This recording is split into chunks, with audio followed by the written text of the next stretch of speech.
So hey, what is up everyone? This is Harshit. Welcome back to a new video. Okay, so guys, in this video I will tell you भाई आपकी NPAT की 21 days की क्या preparation strategy होगी, क्योंकि देखो अब काफी कम टाइम बचा है, सॉर्ट्स तो चालू हो गए बट काफी लोग बोर्ड्स के बाद देंगे, तो उनका अप्रोक्स 20-25 दिन या कह लो कुछ कर एक महीना होगा। तो सोचा एक ऐसी वीडियो बनाता है जिसमें बताऊँ 21 डेज। अब प्रीवियस मैंने ईयर्स में 25 डेज एक महीना डाला है, बट ये 21 डेज है एंड इसके बाद मैं 10 दिन स्ट्रैटेजी वगैरह नहीं बनाऊंगा क्योंकि वो बहुत टफ है, सिर्फ एक दो बच्चे निकाल पाते हैं। ठीक है 21 डेज मुझे लगता है, अब देखो काफी लोग पूछेंगे हो ही जाएगा अगर हम फॉलो करें तो।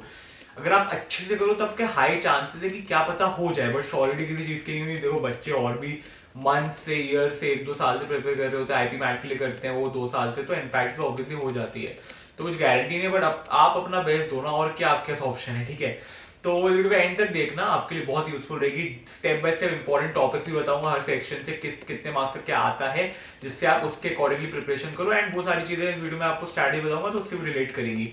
Also guys, direct admission management quota वगैरह काफी लोग पूछते रहते हैं, होता ही नहीं होता। NMIMS या क्राइस्ट या सिम्बी BBA वगैरह MBA के कॉलेजेस में, या फिर किसी भी कोर्स के लिए किसी बड़े कॉलेज में, आपका लॉ के लिए GLC ILS OP जिंदल वगैरह, या फिर आपका मुंबई के कॉलेजेस MIT YNM DU के कॉलेजेस, तो आप मुझे इंस्टाग्राम पे एक बार मैसेज कर दो, मैं आपको समझा दूंगा होता ही नहीं होता, या फिर होता है तो क्या चार्जेस क्या होता है, किससे कांटेक्ट करा जाए, मैं आपको समझा दूंगा। तो आप मैसेज कर दो, I will help you. And या फिर आप इस नंबर पे भी व्हाट्सएप कर सकते हो। ठीक है, सो गाइज चलो अब वीडियो स्टार्ट करते हैं। So guys without wasting time let's begin with this video. देखो आपको एनपैट में 90, 95, 100 या फिर इवन 85 भी कुछ नहीं चाहिए, इतना ज्यादा स्कोर आपको अगर मुंबई कैंपस चाहिए तो, क्योंकि देखो टफ आता है एनपैट का एग्जाम। सिम्बाइसिस जैसे सेट की कट ऑफ हाई सी जाती है तो इसका एग्जाम इजी आता है, लेकिन एनएमएस का टफ जाता है, तो आपका कट ऑफ भी कम रहती है। अब तो काफी सालों से यही चलता आ रहा है। ठीक है, तो अब मैं आपको बताऊं, अगर आपका स्कोर आपको मुंबई कैंपस चाहिए BBA, या फिर मुंबई कैंपस के zero BBA BCom honours BSc economics या BSc वाइनस, 4 मेन कोर्सेज है। ऑब्वियसली IB वगैरह तो बहुत पीछे आते हैं उनका। ठीक है, मैं आपने प्रीवियस ईयर वीडियो देखो मेरी कट ऑफ वगैरह की, इवन इस ईयर की भी आएंगी बाद में तो आपको पता लगेगा। बट आपके मेन ये 4 कोर्स है जिनकी हाई कट ऑफ जाती है मुंबई कैंपस के लिए सबसे ज्यादा।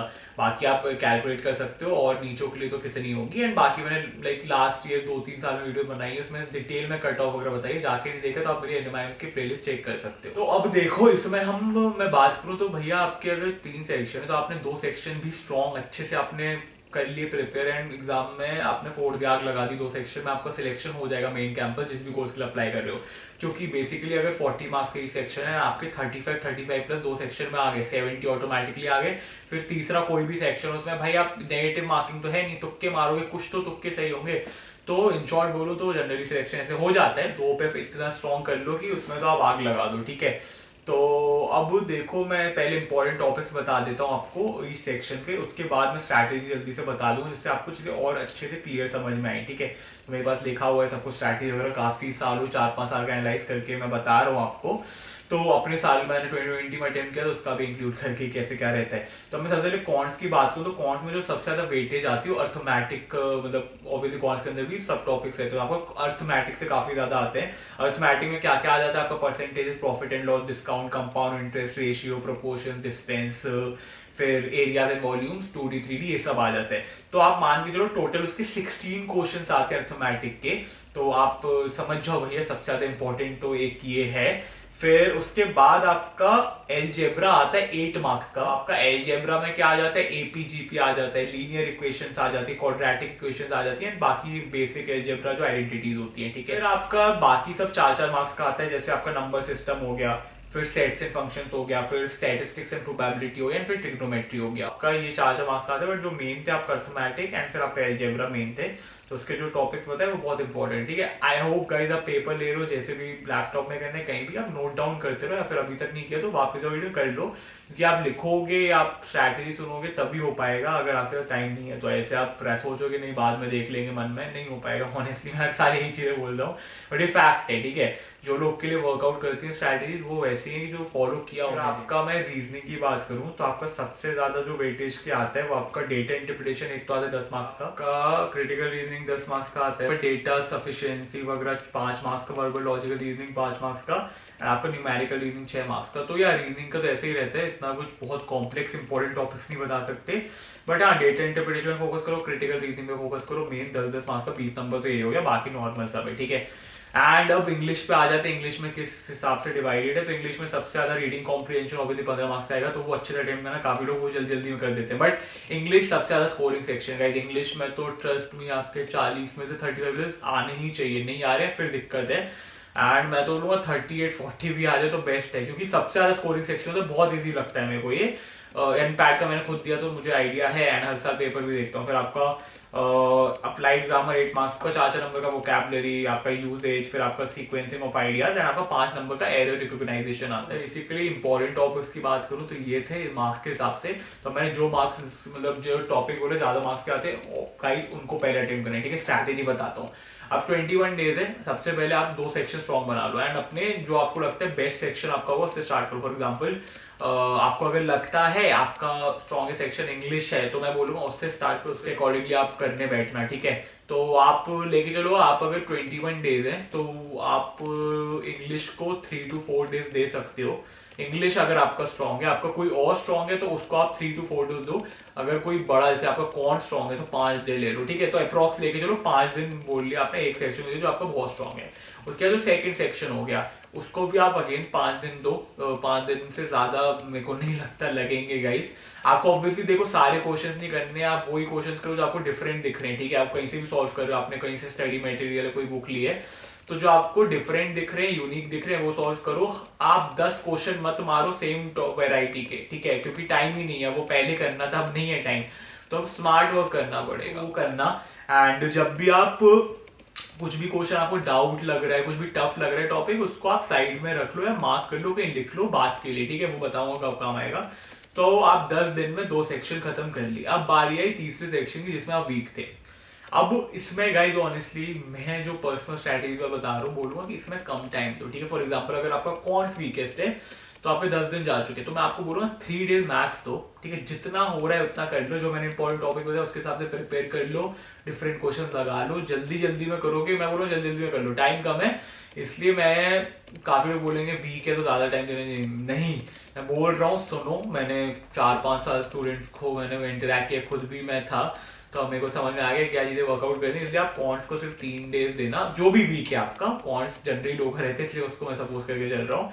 तो 13 डेज आपके भैया कंप्लीट हो गए अप्रॉक्स, ठीक है। मोटा मोटा मान लो 13-14 डेज कंप्लीट। उसके बाद क्या करना है, आपको जो भी टफ टॉपिक्स लगे या टफ क्वेश्चंस लगे जो आपने पहले नोट डाउन वगैरह की, वो उठाने हैं।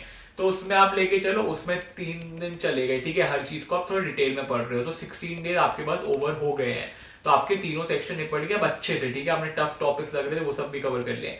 अब गाइस जो मेरा पर्सनल सजेशन है, जो आपके अगले 4 या 5 दिन जितने भी बचे हैं, सिर्फ मॉक पेपर मारो। पहले जो मैं बनाता था आज से 2 साल पहले, सबसे पहले स्ट्रैटेजी वीडियो बनाई थी, उसमें मैंने बोला था मॉक पेपर 1-2 दिन ही मारो। बट करने मैंने बोला था कंपलसरी है, बट 1-2 दिन मारो, थोड़े से मार लो हो जाएगा। बट नहीं, I will suggest mock paper आप 4-5 दिन मारो, जितने हो रहे हैं करो, क्योंकि एटलीस्ट दिन के 2-3 तो करोगे ना। तो आपके अगर आपने चलो मिनिमम 2 भी किए, ठीक है, तो मैं कम बोल रहा हूँ, 3 तो करना, 2 किए, तब भी आपके 10-12 सैम्पल पेपर तो सॉल्व होने ही चाहिए, ठीक है। 8 से 10 तो होंगे। तो क्यों बोल रहा हूँ, क्योंकि गाइस मॉक पेपर बहुत बड़ा रोल प्ले करते हैं, उससे आपके मार्क्स बहुत बदलते हैं। काफी लोग बहुत प्रिपेयर्ड रहते हैं, मॉक पेपर नहीं दिया उन्होंने अच्छे से, उनको एग्जाम की फीलिंग नहीं है, पेपर गंदा करके आते हैं। काफी लोग जिनकी प्रिपरेशन इतनी भी बहुत बेस्ट नहीं है, बट उनको आइडिया एग्जाम का कि हाँ इस टाइम पे इतना टाइम देना है, इस सेक्शन को ऐसे क्या करना है, मैनेज करना आ रहा है टाइम, वो अच्छा कर देगा। इनफैक्ट टाइम मैनेजमेंट का भी गेम है, क्योंकि इसमें 120 क्वेश्चन है एंड सिर्फ 100 मिनट है, तो आपके पास 1 मिनट के लिए, सॉरी 1 क्वेश्चन के लिए 1 मिनट भी नहीं है। इसलिए इनफैक्ट थोड़ा टफ और हो जाता है कि क्वेश्चन तो टफ है ही थोड़े बहुत, फिर टाइम मैनेजमेंट बहुत इंपॉर्टेंट है, ठीक है। तो ये आपकी गाइस स्ट्रैटेजी होनी चाहिए इन शॉर्ट बोलूं तो। अगर आपको 21 डेज या जितने भी डेज आपका बच्चे उसके हिसाब से आप थोड़ा और बैलेंस कर सकते हो, बट 21 डेज मैंने अप्रॉक्स लिया है, इसमें हो जाएगा काम। एंड किसी का अगर हो चुकी है प्रिपरेशन तो वो रिवीजन ऐसे कर सकते हैं, बहुत अच्छा इफेक्टिव वे।